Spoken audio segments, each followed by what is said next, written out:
Hello and welcome to the Inside Stylist podcast, where we talk all about interiors, from interviews with interior stylists, writers and the up-and-coming interiors brands we all want to hear about and feature. There's so much to talk about. I'm your host, Emma Morton-Turner. Enjoy the show. Today's guest has worked in many fields, from theatre production and singing to charity fundraising and heading the business development and marketing department of a big city law firm, before she became an artist and designer. Being an expert on how to use colour in your home and how it affects you makes it easy to understand why her designs are so bold and beautiful, and why you can often find her teaching about colour and doing talks about how to use it, including most recently at the Idle Home Show. Her growing collection of homewares includes lamps, wallpaper, murals, cushions, bedding and now t-shirts, all in her artwork, which regularly features birds and nature. She's also seen two of her designs heading off to sea on the Hummingbird, a 60-foot round-the-world racing yacht, and the Oriole, a Bowman 57 yacht, both of which feature her design across massive hulls. I'm very happy to introduce today's guest, Anna Jacobs. Hello, Anna. Hello, Emma. It's so lovely to finally meet you. I know. We were just trying to work out when we met, or when we kind of first connected on Facebook years ago, and we can't actually put a finger on it. At least 4 or 5 years ago, anyway. Yeah, it was forever, absolutely forever.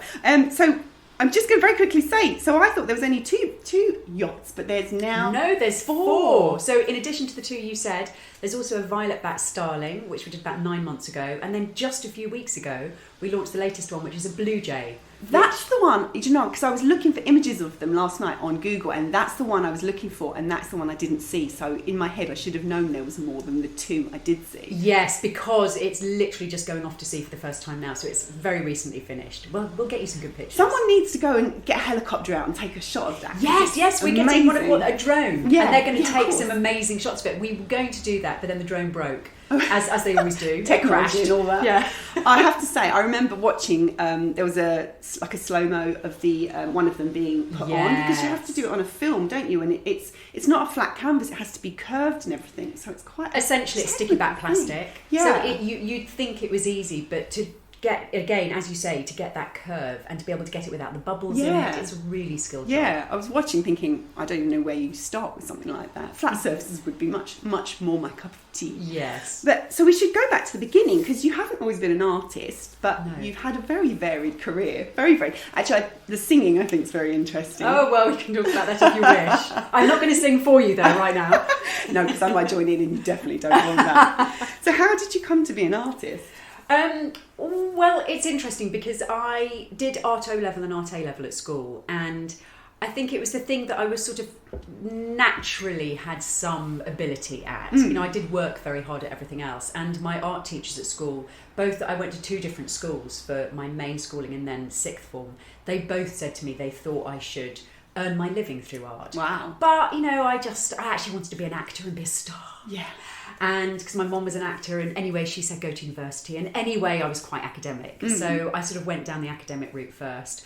And then, you know, you sort of get led down different routes, do you? Hence everything else Very different routes, especially kind of business development and marketing. But, that was a total accident. That's a funny story. But I kind of always like to think that you are always put in situations for a reason. And I like to think that probably helps with your business now. You probably have so much knowledge that an artist who hasn't experienced that sort of environment, probably you have that edge because of that. I think it really helps. And actually, when I talk to young people who sometimes come to me for advice, I always say, don't worry about finding your final career or what you really want to do now. But whatever you do, it really helps to work in a corporate environment for at least a couple of years, because you learn so much about business, about working professionally with all sorts of different people on a sort of professional level. So it's really worth it for whatever you want to do in your future career. Yeah.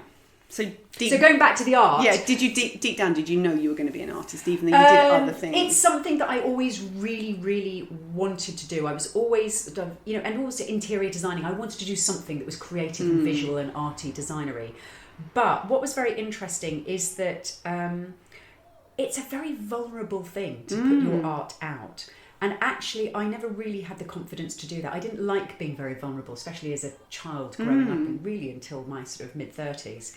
And I couldn't bear the thought of putting myself out there and then people criticising it, because it was something that was so close to me that I didn't think I could cope with it. But frankly, by the time I got to my early 40s, which is when I finally started being an artist, I left my corporate career and I couldn't not do it any longer.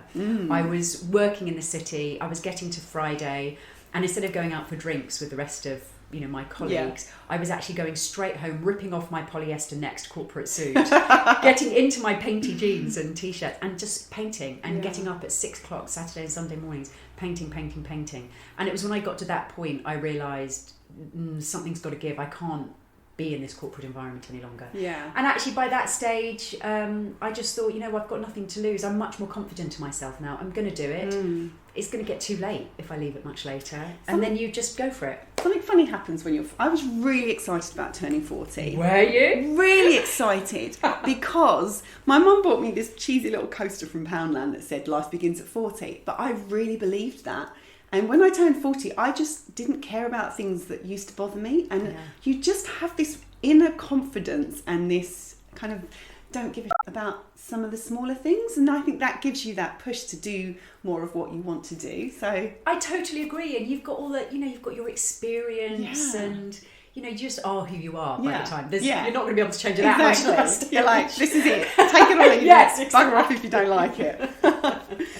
I read somewhere that you were mentored by an artist. Was that quite early in your career, or? It was early in my career when I was thinking of becoming an artist. Kind so of I was straight still out working. Of college, sort of. No. I was still working in the law firm. So this was quite late on. I'd already, okay. I did a couple of degrees at university. There was a lot in between. So this was already when I was in my late 30s.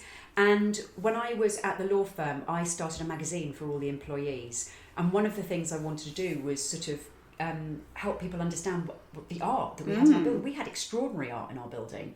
And one of the artists was an artist called Trevor Bell, who was one of the younger generation of St Ives artists. So the St Ives artists being Patrick Heron, all of those kind of guys. And so I thought we would go down to interview him because we had lots of his big paintings. And we just got on really well. He has an incredible, he died unfortunately last year, an incredible studio in St Ives. And it was a funny day because I went with one of my friends who was the same age as me, and she just ditched her corporate career as an MTV producer to go to Falmouth Art College. So we went together and I spent all day desperate to show him my work, and he was totally uninterested. He was only interested in my friend who was actually at art college, because I think he just thought, this is too big girl just doing a few little sketches.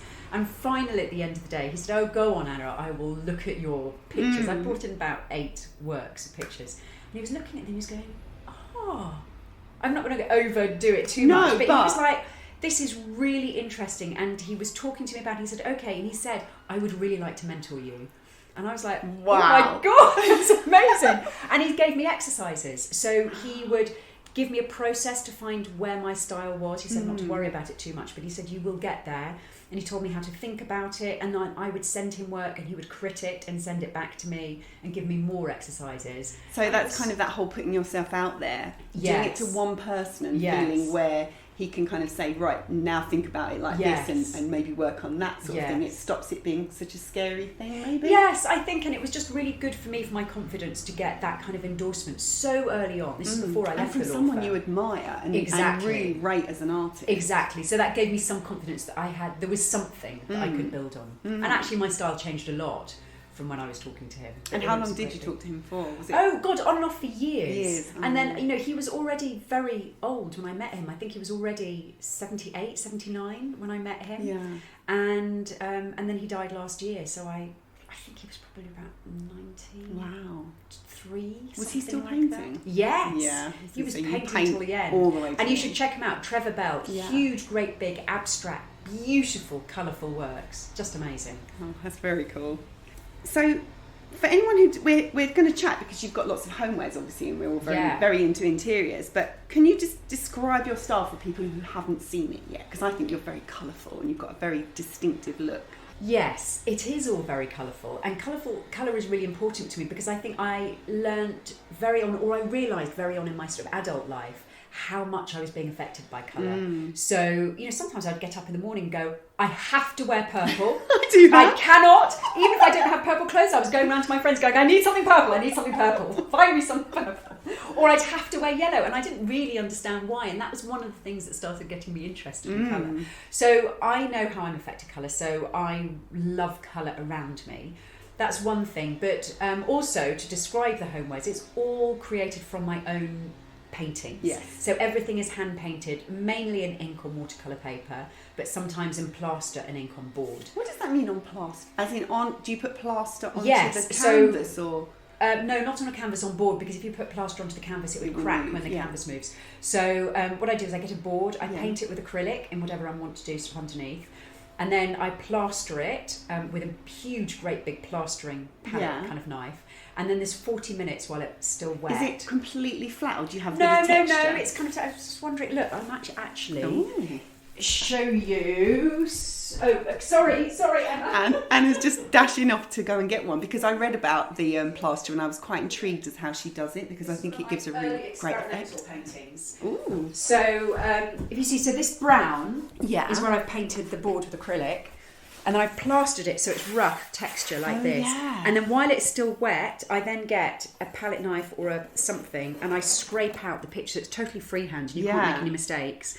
And then you have, I let it dry for about 48 hours. And then normally, although I haven't on this one, I then ink on top of it and then create the picture. So the Chinese tree in blush, the Chinese tree, that yellow one, that was painted like that. Same with Afternoon Dreaming. Right. If you remember. I will take photos of this and share it on the show notes so you can see what we're talking about. But that's fascinating. I'd never heard of that before. So it's quite a distinctive style. I made it up. I have no idea if anybody else does it. I was just because I love looking at other artworks, and sometimes a really great way, I think, to find your own style is to look at artworks, and I then copy them. I see if I can recreate them so that I can work out the method, and then I just take it further and develop it myself so it becomes your own thing. And I think a lot of people work like that, but it's a really good way to expand yourself. It's kind of like when you buy a magazine, you're looking for inspiration, you want to recreate that look. It's that saying what you can take from it, isn't it? Yeah. So you've got cushion. We're on your sofa. It's a great big pink sofa, and it's got loads of your cushions on. I'm stroking a pillow like a bolster right now. I love a bit of velvet. Yeah. So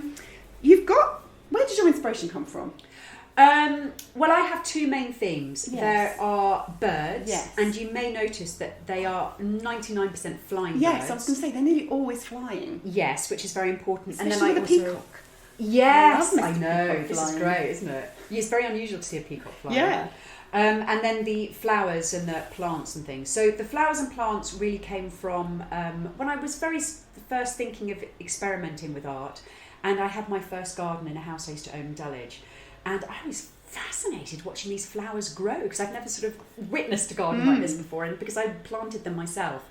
And there came a point where I'd planted some sedums. I don't know if you know sedums. Yeah, they're fabulous. They're almost like a succulent for the garden. They're almost like that. And in the spring, they're like bright greeny yellow. And then when they come to autumn, they go pink. And they go to a really rich pink. And then they die, and they're left with these lovely brown structures. And when it got to the winter bit, my mum was saying, oh, you've got to cut them down now. And I was going, oh, I can't bear it, because I love them. They're like little sculptures in my garden. And watching that process, I'd painted them all through the cycle. I started becoming very interested in this concept of the fact that when something is old and it is in theory past it, actually it can still be really beautiful, and sometimes even more beautiful. And I laugh now because, of course, I'm 50 in a few months. But then, I was in my 30s and going, oh my God, I'm aging.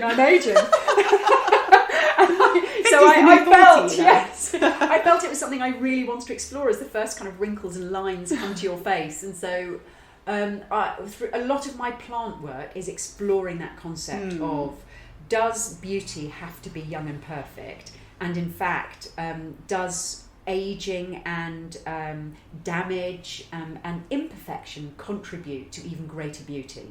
So that's the concept behind those. Flying birds really came from, so when I was offered my first solo show of paintings, it was a really big change in my life. I'd left my corporate career behind, I'd left a big relationship behind, I'd left all sorts of things, like I'd even left a cult behind, because I'd been in a cult a few years ago and finally released myself from the spiritual teacher. So they represented me really flying free from all of that.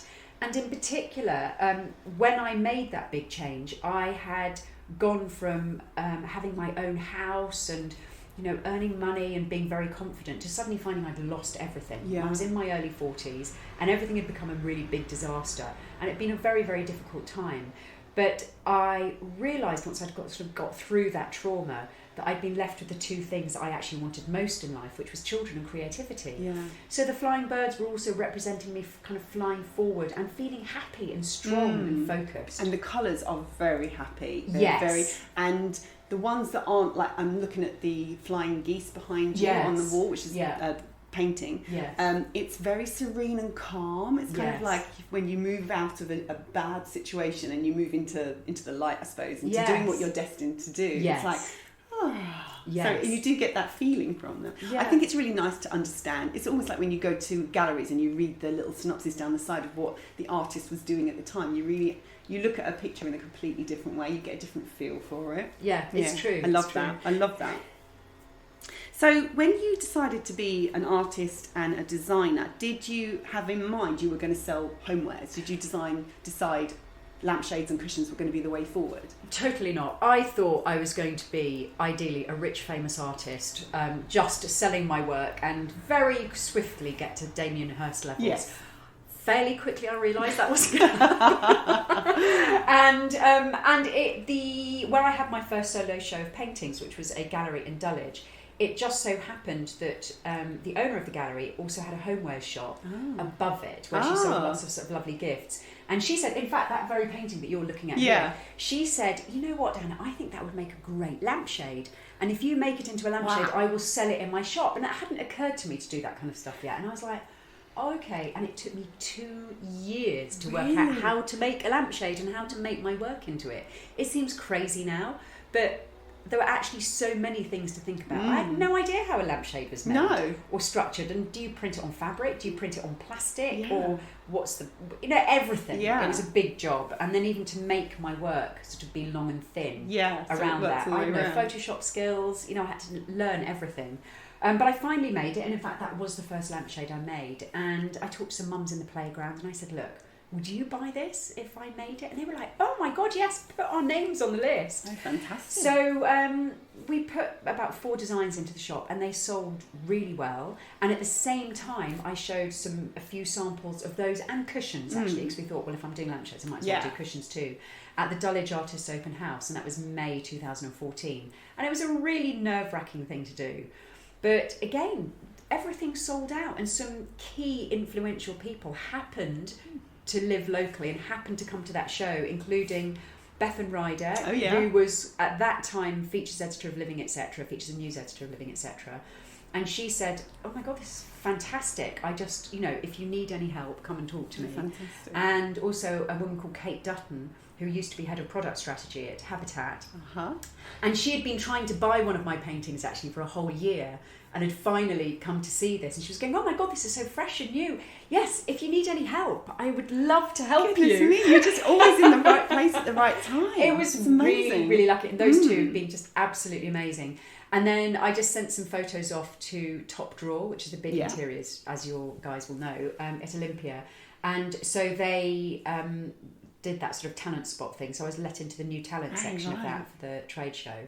And then it all went for them. And then suddenly, a few months later, I had 15 stockists and it all started going from there. So you had to kind of go and learn how to produce enough products to sell.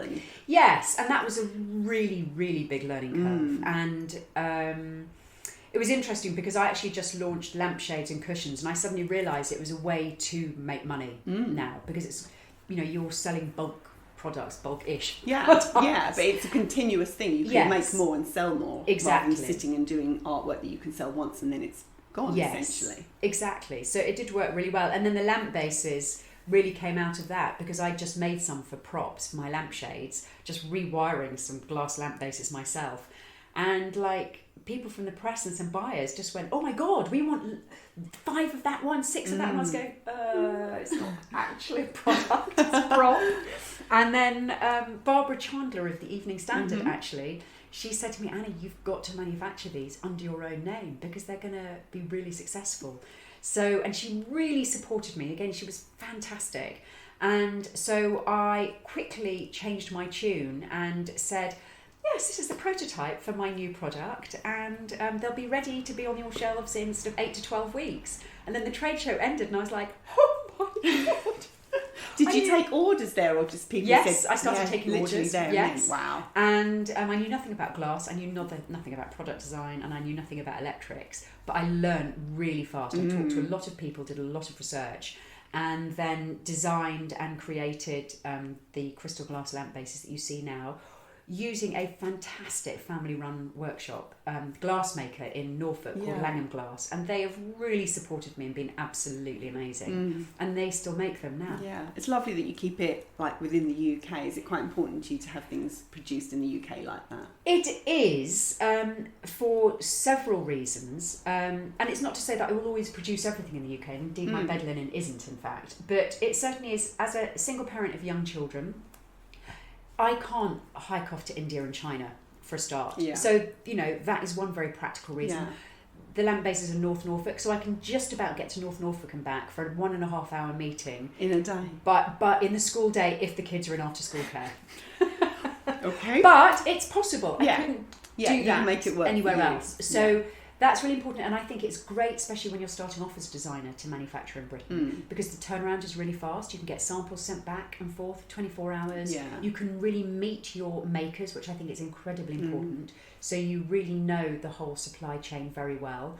And it means that you can actually just start off with small quantities, because when you start manufacturing in China and India, it's massive bulk. You have to have a lot of capital to do that, and then you have to wait while it's all goes over the sea and shipped, and then it might be wrong, and then you're just like, oh my God.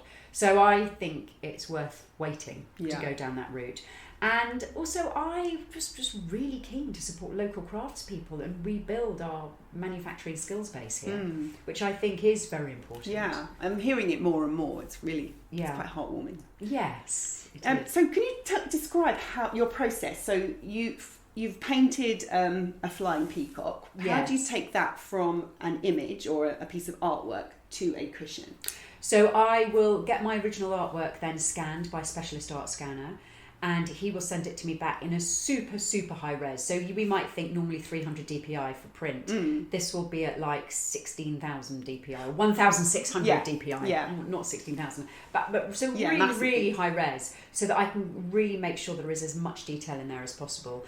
And then I do it all in Photoshop, which I think is totally technically the wrong program to use, but it's all I've managed to teach myself. So I will then work on it, and if I want, I might repeat the birds, like my flying peacock cushion, for example, that has 3 on it. And I will just work to make it work either in a square or round a lampshade, because I will have to make the image kind of long and thin, as opposed to where I do my original artwork. Yeah, and I suppose you have to think of it in terms of wherever in the room you are, what you're seeing. You don't want to just see emptiness, you want to see all of that. Yeah, exactly. And then I will start doing print tests with my fabric printers, because inevitably, whatever it looks like and however it prints on paper and looks like on my screen, it will print completely differently colour-wise when you're printing onto linen, onto cotton, onto silk, onto velvet. So do you try and make them the same colours on the different fabrics, or it doesn't matter so much because of the feel? I try as much as I can, but there is a certain point where it just won't. Yeah.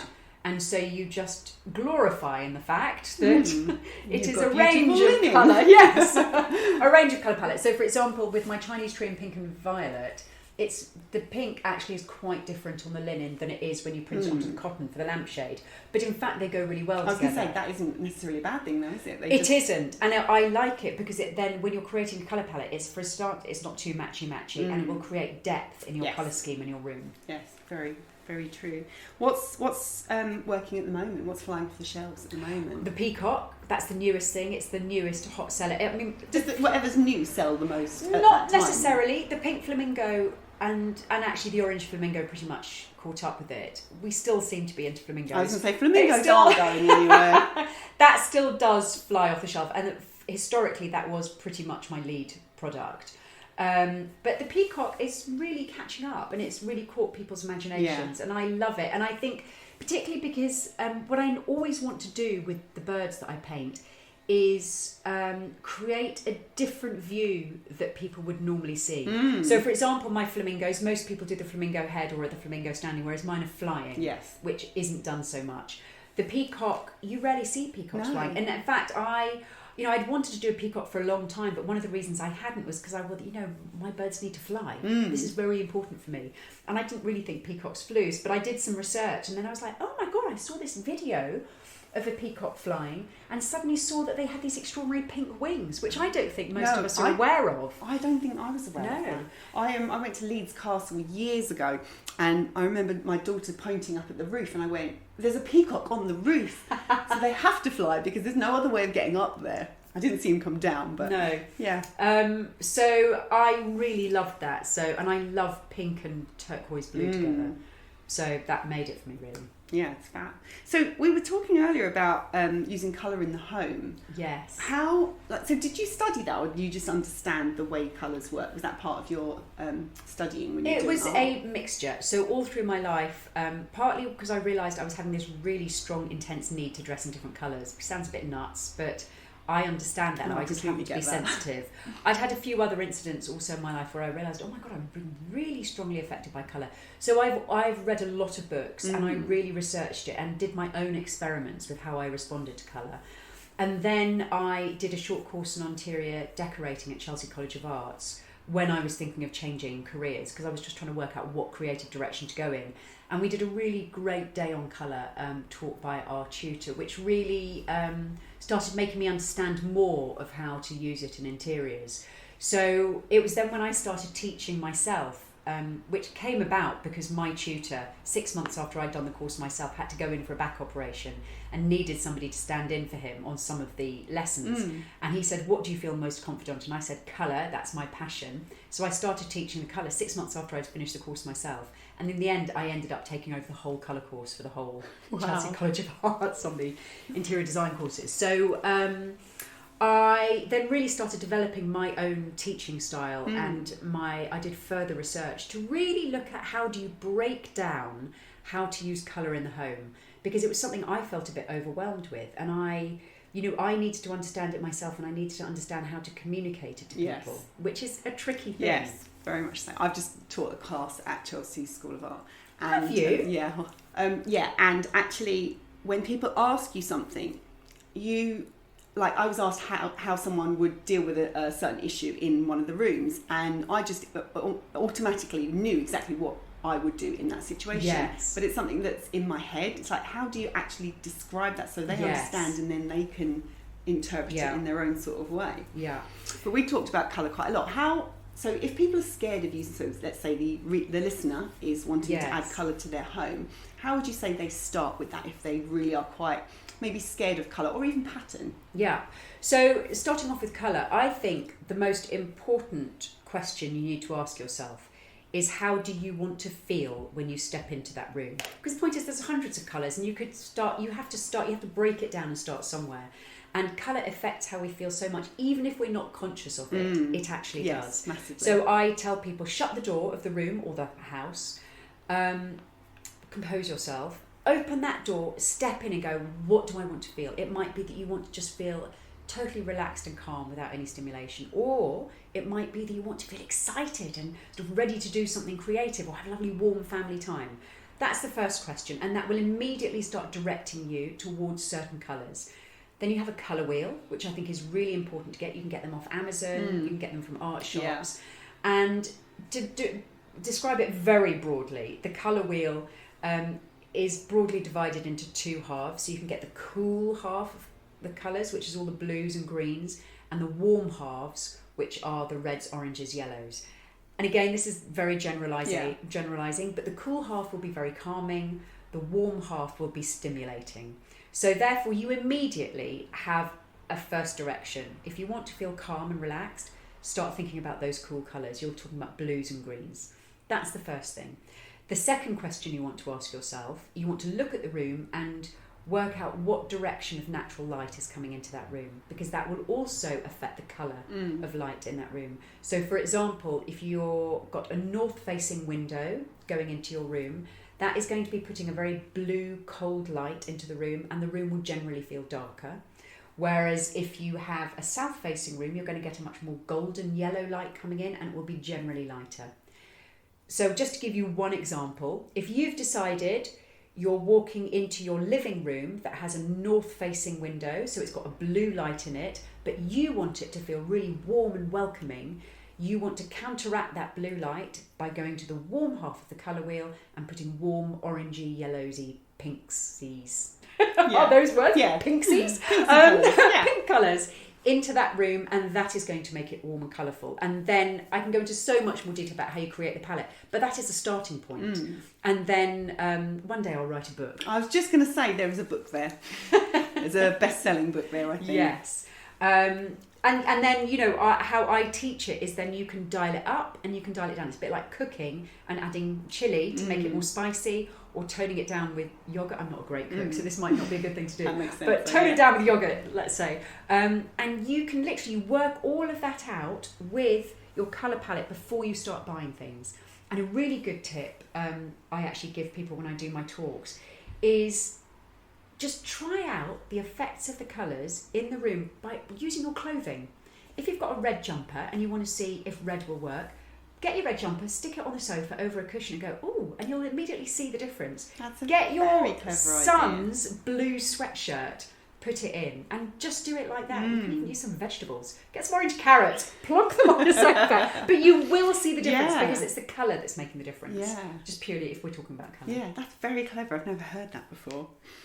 Something else that I've read about it's coming up very soon. This podcast is going to come out quite quickly because you're launching it actually, the Artists Open House in Crystal Palace. Yes, now that is... So I read about this and I was thinking, oh, lovely, 80 artists? I know! Oh God, you must have been so busy. Well, I just moved to Crystal Palace about 5 months ago, and I moved from Dulwich, which has a very successful open house. And so I moved here and was thinking, right, well, I must apply for the Crystal Palace one, and realised one didn't exist. So I walked around all the shops here and started talking to people, and it was very clear there was a big appetite for it. So we held a meeting in the local arts centre, and I thought we would maybe get 20 or 30 artists and we'd start small. And it has been extraordinary that we now have over 80 So did artists. you just put it out there and they all came? Yes. I want to be applied. I literally just put a post on the local Facebook page. Wow. And there has been such a big response. And even now, we're still getting more applications, and I've had to say no to people for this year. So I've ended up suddenly organising this huge event with an amazing group of people. There's Beth Mander from the Paxton Centre and Glenn Keegan from Just Giclée, and they've been organising designing the flyers, and Marty Jessops, who's designed the logo and things. It's been amazing. And that opens in just about 4 weeks, so the 27th of April. And the exciting thing for me is that I will be opening my home for the first time. Can I just say, sitting in your living room, if you get a chance to come down, come and see Anna's house. It's incredible. It says top flat. It's like top half of mansion, essentially. It's really tall ceilings. The ornateness of the coving it's just beautiful. This building is stunning. So you have to go upstairs to go to the toilet. It's so cool. I just think it's stunning. And we're in your living room, and it's this massive room at the front of the house, and it's painted this lovely warm grey. And you know, you've got your big sofa and your artwork and your lamps and everything. Oh, it's really lovely. I'm coming back. Thank you, Emma. We'll do. And so this is where I will be displaying all the cushions, artwork, lamps, wallpaper. I've got my new T-shirts, which we can talk about in a minute. But it's really nice to invite people into my home because I'm going to be doing a lampshade making workshop in my living room as well, in between the 2 weekends.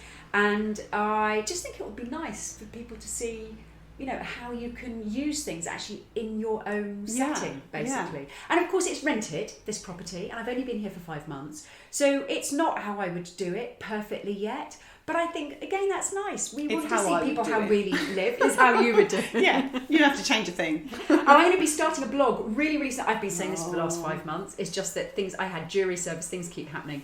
But I will be about how to do up a rental property and how you can make the best of what you've got. Yeah. So do look out for that. Yeah.